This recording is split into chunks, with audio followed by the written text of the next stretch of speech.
দুনিয়া কিছুই না রে বাবা। যুবক, কয়দিন তোমার হায়াত। মনে চাইছে পার্কে যাবি, দৌড় দিছো।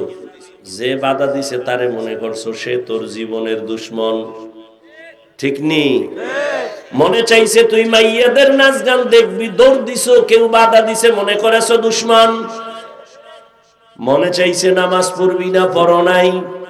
মনে চাইছে দাড়ি কাটবি, সাথে সাথে কেটে ফেলেছো। এখনো কি শখ মিটে নাই? আর কতদিন পার্কে গেলে তোর আশা পূরণ হবে? তারপরে তওবা করবি বল। ও আমার কলিজার যুবক বাবারা, জীবনে তো কম নামাজ ছাড়ো নাই। আর কতদিন নামাজ বাদ দিলে তোমার মনের আশা পূরণ হবে? তারপরে তওবা করবা বলো। জীবনে তো কম দাড়ি কাটো নাই। আর কতদিন দাড়ি কাটলে তোমার মনের আশা পূরণ হবে? তারপরে তুমি তওবা করবা বলো। জীবনে তো মাইয়ার চরিত্রের উপরে হামলা কম করো নাই। মনে রাখিস যুবকেরা, লিখেও রাখিস, মোবাইলে না, তা পেনা করবি, পেস্টুন 200-250-300 টাকা নিবে। 2 ফিট 3 ফিটের একটা পেনা করবি, আর ওটাই লেখা ঘরে টানায় রাখবি, পারলে বাদাই করে ভালো করে লিখে রাখবি। তুই যদি কারো স্ত্রীর দিকে খারাপ নজর দাও, লিখে রাখবি তোর স্ত্রীর দিকে অন্য খারাপ নজর দিবে। বেয়াদবি ক্ষমা চাই, রাগ করি ওনারে বাবা। ও যুবকেরা, ও বৃদ্ধ বাবাজিরা, তুমি যদি অন্যের মাইয়ার দিকে খারাপ দৃষ্টিতে তাকাও, তোমার মাইয়ার দিকে অন্যেরা খারাপ দৃষ্টি দিবে। মনে রাখিও, মনে রাখো, এর ঔষধ এইটাই। তুমি যদি কারো কন্যার দিকে খারাপ দৃষ্টিতে তাকাও, তোমার কন্যার দিকে খারাপ দৃষ্টি লাগাবে।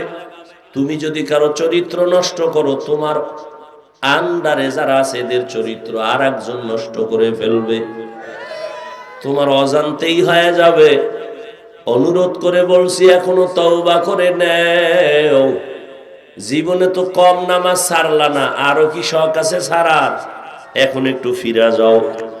আমগো শখ আছে, আমরা তো একবারও শখ মিটাইতে পারলাম না, পার্কে যাইতে পারলাম না। অন্তরের শয়তান আমারে ধাক্কা দিছিল দাড়ি কাটার জন্য, আমরা তো একবারও শখ মিটাই নাই, বরং আগেই দরজা তালা লাগাইছি। এরপরও ধাক্কা। এজন্য দোয়া চাই সবার কাছে, আল্লাহ মাফ করেন, আমরা গুনাহ থেকে যেন বাঁচতে পারি। এমন একটা মুনাজাত নাই যে বলি না, আল্লাহ মোবাইলের গুনাহ থেকে বাঁচাও, মোবাইলের গুনাহ থেকে বাঁচাও। কারণ এই মোবাইলের দ্বারা এক বাড়ির মধ্যে এক ঘরে কয় রুম? এই আপনারা বাড়ি ঘরে যারা থাকেন, রুম আছে না আলাদা? এক রুমে মা বাবা, এক রুমে মাইয়া, আর এক রুমে ছেলে। সব রুমে রুমে মোবাইলে চলে সারা রাত জেনা, চোখের জেনা, কানের জেনা, জবানের জেনা, সারা রাত পুরা ঘরের মধ্যে চলে জেনা। মোবাইল নিয়ে ঝগড়া, স্বামী স্ত্রীর সাথে মিল নাই, মোবাইলের জিনা চলে। উচিত তো আল্লাহর আইনে ঠাডা ভইরা তোর ঘর শেষ হওয়ার দরকার ছিল। মুহাম্মদের উম্মত হওয়ার কারণে আল্লাহ এখনো তোরে বাঁচায়া রাখছে। মুহাম্মদের উম্মতের আল্লাহ এরকম বেইজ্জতি করবেন না, আল্লাহ আদা করছেন। কারণ আল্লাহ তো আমার নবীরে বেশি মায়া করেন। মুসা নবী আল্লাহর আশিক, ঈসা নবী আল্লাহর আশিক, ইব্রাহিম নবী আল্লাহর আশিক, নূহ নবী আল্লাহর আশিক, সুলাইমান নবী আল্লাহর আশিক, আর আল্লাহ হলেন মুহাম্মদের আশিক।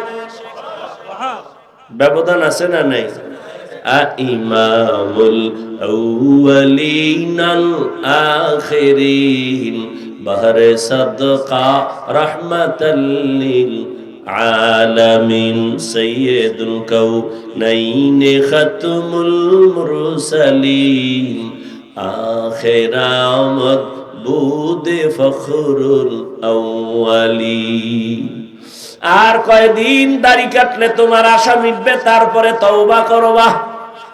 এবং এই কথাটাও আমাকে বলো যুবকেরা, তোমার হায়াতের বাকি আছে কতদিন?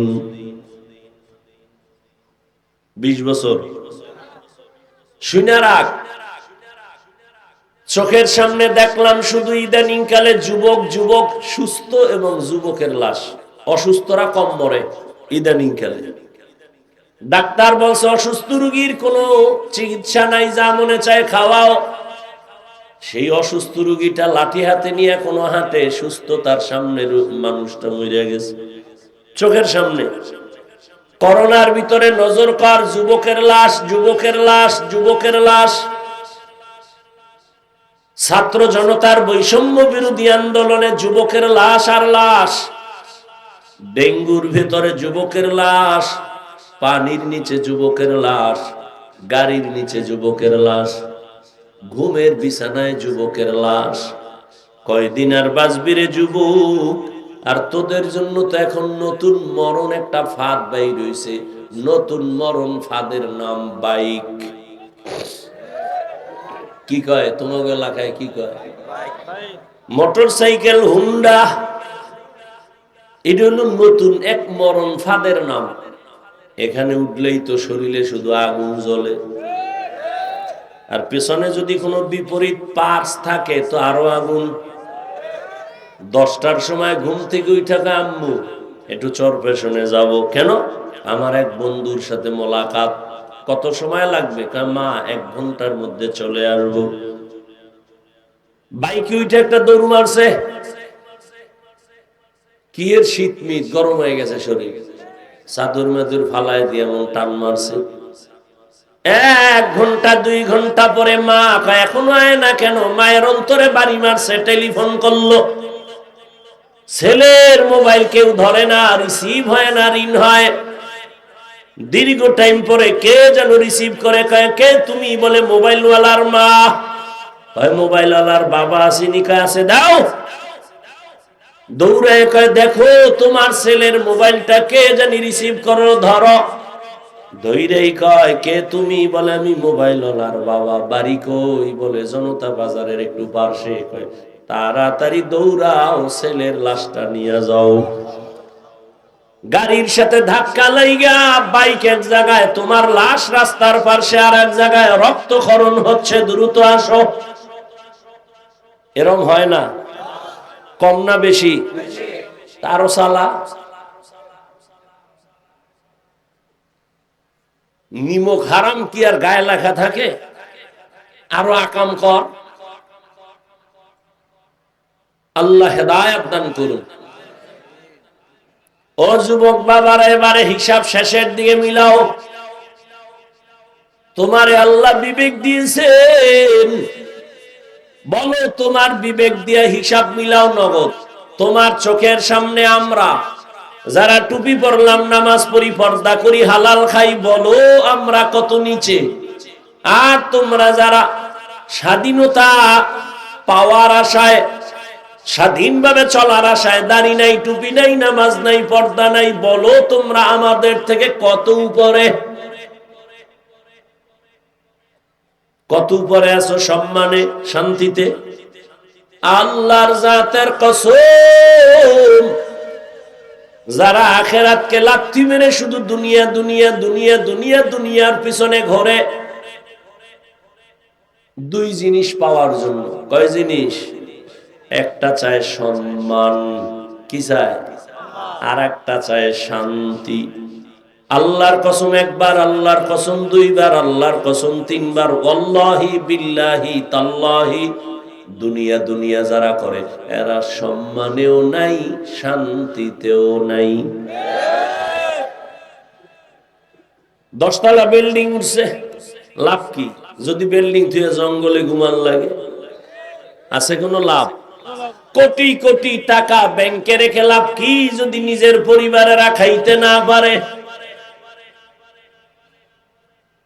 এই সম্মান আর শান্তি নাই। টাকা দিয়া সম্মান কিনলে একবার ফুলের মালা, ফাইনালে জুতার মালা। আর আমার মাওলার দেওয়া সম্মান, এই যে চেয়ারম্যানের চেয়ারের মেয়াদ শেষ, এমপির মেয়াদ শেষ, মন্ত্রীর মেয়াদ শেষ, ওসি ডিসিএসপির মেয়াদ শেষ, আর আমাদের নবীর আদর্শওয়ালা কোরআনওয়ালারা যেই চেয়ারে বসে, চেয়ারের কোনো মেয়াদই নাই। আবার শেষ কিসের? দুনিয়ায় বাদশা, আখিরাতেও বাদশা। দুনিয়া দুনিয়া যারা করে এগো হুশ নাই, ঘুম নাই, ছেলে দিয়ে অশান্তি, মেয়ে দিয়ে অশান্তি, স্ত্রী দিয়ে অশান্তি, না বাইরে শান্তি না ভেতরে মামলা হামলার ভয়। কি কথা কও না? কেমনে বুঝাবো? ওলামায়ে কেরামের কোনো টেনশন আসেনি। কিছু কিছু কপাল পরারা বলছিল হাফিজুর রহমান আর বয়ান করতে পারবে না।